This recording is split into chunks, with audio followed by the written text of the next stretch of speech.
Kecelakaan karambol terjadi di Tol Semarang, Sabtu, tanggal 23 Oktober tahun 2021, sekira pukul 14.14 waktu Indonesia Barat. Lokasi tepat di KM 430+200 seksi B jalur A. Kecelakaan tersebut melibatkan 5 kendaraan terdiri 1 truk kontainer, 3 mobil pribadi, dan 1 pickup. Akibat kecelakaan truk muatan kontainer tak kuat saat menanjak sehingga menghantam 4 kendaraan di belakangnya. Iya, truk gak kuat nanjak.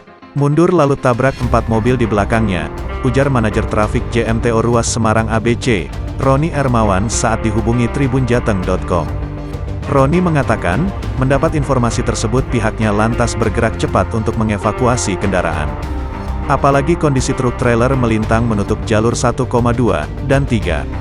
Pihaknya lantas segera mengevakuasi korban. Kemudian segera mengevakuasi kendaraan. Timnya segera membuka jalur dengan mengevakuasi truk agar lalu lintas tol berjalan lancar. Kami datang tepat waktu. Kami utamakan evakuasi yang mobil tergencet truk terlebih dahulu. Alhamdulillah korban aman sehingga truk langsung kami tarik dengan alat kendaraan derek, terangnya.